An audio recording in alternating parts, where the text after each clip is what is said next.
இஸ்லாமிய மார்க்கம் மோமின்களுக்கு இந்த கோப உணர்வை வெறுக்கத்தக்க ஒரு பண்பாக, இழிவான ஒரு பண்பாக நமக்கு போதிக்கிறது.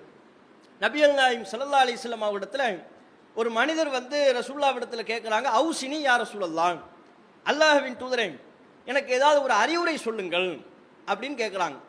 நபிகள் நாயகம் சொல்கிறார்கள், லா தக்லப், நீ கோபப்படாத, கோபப்படாத என்கிற அறிவுரையை அவருக்கு முன் வைக்கிறார்கள். திரும்பவும் அவர் கேட்கிறாரு, சரி எனக்கு வேற ஏதாவது அறிவுரை சொல்லுங்க. திரும்பவும் ரசூலுல்லாஹ் சொல்றாங்க, லா தக்லப், நீ கோபப்படாத.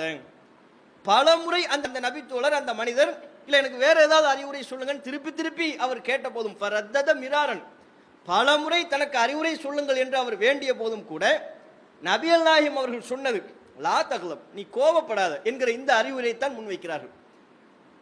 பலமுறை தன்னிடத்தில் அறிவுரை வேண்டிய போதும் நபிகள் நாயகம் அவர்கள் உறுதியாக கராராக கோபப்படாதங்கிற அறிவுரையை முன்வைக்கிறாங்கன்னு சொன்னால் அது எவ்வளோ ஒரு முஸ்லீம் அதில் மிகுந்த கவனத்தோடு செயல்பட வேண்டும், எந்த அளவுக்கு நபிகள் நாயகம் அதை ஒரு வெறுப்பிற்குரிய ஒரு பண்பாக, முஸ்லீம் இடத்தில் இருக்கக்கூடாத ஒரு பண்பாக ரசூலுல்லாஹ் பார்க்கிறாங்கிறத நம்ம விளங்கிக்கலாம். பலமுறை கேட்கின்ற பொழுது நமக்கு கோபம் வந்துடும்.